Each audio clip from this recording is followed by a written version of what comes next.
دینی اور دنیاوی معلومات کے لیے اس چینل محمد اسامہ شاہ الوی کو سبسکرائب کریں۔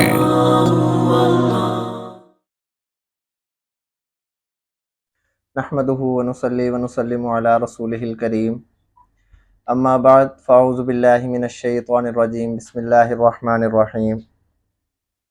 آج سے کچھ وقت پہلے بجٹ 2023-24 کو پیش کیا گیا اور اس کے اندر مزدور کی تنخواہ کو کم از کم 32,000 روپے پر مقرر کیا گیا۔ پاکستان کے اندر جو سب سے ہلکا اور سب سے غریب طبقہ سوچا اور سمجھا جاتا ہے وہ ایک مزدور کو ہی سوچا جاتا ہے کہ اس کا بھلا ہو جائے۔ ہم بھی یہ چاہتے ہیں، ہمارا بھی یہ ہے کہ جو ایک غریب آدمی ہے، مزدور ہے، کہ اللہ تعالیٰ جو ہے وہ اس کے لیے رزق کے دروازے کھول دے اور اس کا بھلا کر دے۔ لیکن کسی کی بھی نظر اس شخص پر یا اس جماعت پر نہیں جاتی جو اس سے بھی کم کی تنخواہ کے اندر اپنے بیوی بچوں کا گزارا کروا رہا ہے اور ہمارے بچوں کو دین اور دین کی تعلیم سے جو ہے وہ روشناس کر رہا ہے۔ اور وہ کون ہے؟ وہ ہمارے ملک کا مولانا ہے، عالم ہے، علماء ہیں، جو کہ عام مدرسے کے اندر بیٹھ کر 5,000 7,000 یا بہت چھلانگ لگا لی جائے 15,000، اکثر مدارس کے میں شیخ الحدیث کو جانتا ہوں کہ ان کی تنخواہ 15-16 ہزار ہی ہوتی ہے، شاید اس سے بھی کم ہو، ورنہ 15-16 ہزار کے اندر ہی وہ جو ہے ہمیں دین سکھا رہے ہیں، ہمارے بچوں کو دین سکھا رہے ہیں۔ اور وہ یہ کیوں کر رہے ہیں؟ ان کو صرف اور صرف ایک ہی ان کا مقصد ہے کہ اللہ تعالی ہم سے، ہماری اس محنت سے راضی ہو جائے۔ آپ لوگوں سے ان کو کچھ بھی نہیں چاہیے۔ ہاں، اگر کوئی چیز چاہیے تو یہ چاہیے کہ آپ لوگ اگر ان کی حوصلہ افزائی نہیں کر سکتے تو ان کی حوصلہ شکنی بھی نہ کریں، ان کو اچھا نہیں کہہ سکتے تو ان کو برا بھلا بھی نہ کہیں۔ دیکھیں، دنیا کے اندر کوئی بھی انسان اگر دین کا کام کر رہا ہے تو وہ اس کی اچھی اجرت لے رہا ہے۔ ایک بچہ پیدا ہوتا ہے، اس بچے کی اگر ختنے کروانے جاتے ہیں تو وہ ڈاکٹر جو ہے وہ اس کی بھی اجرت لے رہا ہے۔ ختنہ کروانا یہ بھی ایک دین کا کام ہے، اجرت لی جا رہی ہے۔ اسی طرح اگر کوئی آدمی حج کی نیت کرتا ہے، عمرے کی نیت کرتا ہے، تو جس جہاز کے اندر اس نے سفر کر کے جانا ہوتا ہے وہ جہاز والے اس سے اچھی اجرت لے رہے ہوتے ہیں۔ اسی طرح اگر قرآن پاک ہے، بخاری شریف ہے، احادیث کی کتب ہے، جو کمپنی ان کو چھاپ رہی ہے وہ کمپنی ان کو چھاپنے کی اچھی اجرت لیتی ہے، اور پھر اس کے بعد ان کو مارکیٹ کے اندر بیچ کے بھی اچھا ہدیہ لیا جاتا ہے۔ لیکن کوئی بھی دنیا کا آدمی جو ہے ان کے تقوی کے اوپر شک نہیں کرتا کہ یہ دین کو بیچ رہے ہیں یا یہ دین کی چیزوں کو بیچ رہے ہیں تو ان کے تقوی کے اندر، ان کے صبر کے اندر شک کیا جائے۔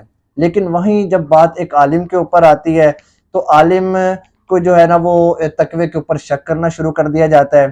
ہمارے استاد تھے، بڑی اچھی بات انہوں نے کی، انہوں نے کہا کہ نماز کے اندر جو ہے ایک نیت کی جاتی ہے کہ پیچھے امام کے واسطے پڑھتا ہوں۔ لوگوں نے اس کا صحیح مطلب سمجھا، پڑھتا کو انہوں نے چھوڑ کے پڑھتا کہہ لیا، جو پیچھے پڑھ جانا جسے کہتے ہیں کہ پیچھے امام کے میں پڑھ جاتا ہوں، کہ امام کے پیچھے پڑھ جاؤں۔ میں اب اس کو جو ہے نا دیکھوں گا کہ وہ نماز اگر 1:30 بجے ظہر کی ہے تو وہ کیسے 1:31 کے اوپر نماز کو کھڑی کرے گا۔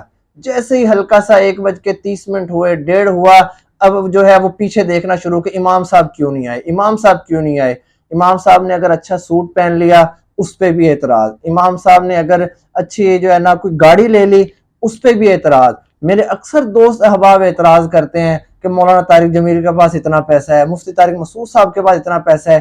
وہ لوگ ان کے آج کو تو دیکھ رہے ہیں لیکن وہ لوگ ان کے گزرے ہوئے کل کو نہیں جانتے کہ انہوں نے کس مشکلات کے اندر جو ہے نا وہ پڑھائی کی، تعلیم کی۔ آج اللہ تعالیٰ نے ان کو عزت دی، اور صرف ان کو دنیاوی عزت نہیں دی، دینی بھی بہت عزت دی۔ تو اس کے لیے جو ہے ہمیں علماء کی عزت کرنی چاہیے، علماء کو ہمیں اپنا محسن سمجھنا چاہیے، کیونکہ پیارے نبی صلی اللہ علیہ وسلم کا قول ہے، حدیث مبارک ہے کہ العلماء ورثۃ الانبیاء، کہ جو عالم لوگ ہوتے ہیں وہ انبیاء کے وارث ہیں۔ جو انبیاء کے وارث ہیں تو پھر جو انبیاء کے وارث ہوں گے ان کی عزت بھی پھر بڑی ہی ہونی چاہیے، نہ کہ ان کو گالم گلوچ کرنا چاہیے، ان کو برا بھلا نہیں کہنا چاہیے، کیونکہ وہ ہمیں بھی دین سکھا رہے ہیں، ہمارے بچوں کو بھی دین سکھا رہے ہیں۔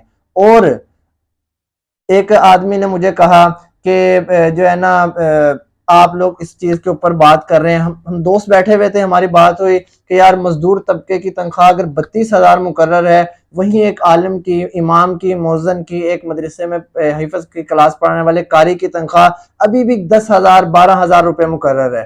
تو اس نے بڑی پیاری بات کی جو کہ مجھے اس کی بات بڑی اچھی لگی۔ اس نے کہا کہ اللہ تعالیٰ نے کام بڑا لے رہے ہیں، دنیا ان کو چھوٹی دے رہے ہیں، آخرت بہت بڑی دیں گے۔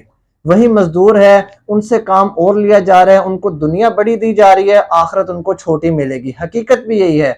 یہاں یہ بیان کرنے کا مقصد قطعاً یہ نہیں ہے کہ آپ جو ہے ان کی تنخواہوں کو بڑھائیں یا ان کی تنخواہوں کو نہ بڑھائیں، ضرور بڑھائیں۔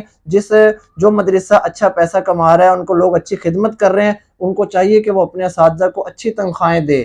لیکن اگر کوئی مدرسہ یا کوئی مسجد ایسی ہے کہ جہاں پہ معاونین کم ہیں، تو ان کو چاہیے کہ کم از کم محلے داروں کو چاہیے کہ اس مدرسے کے امام کو، اس مدرسے کے محتمم کو، اس مدرسے کے جتنے بھی خادمین ہیں ان کو کم از کم تنخواہ اچھی نہیں دے سکتے تو ان کی عزت اچھی کریں، ان کے ساتھ اچھا یارانہ لگائیں، دوستی لگائیں، کیونکہ وہ آپ کو اور آپ کے بچوں کو دین سکھا رہے ہیں۔ اللہ تعالی ہمیں کہے سنے پر عمل کرنے کی توفیق عطا فرمائے۔ وآخر الدعوانا ان الحمد للہ رب العالمین۔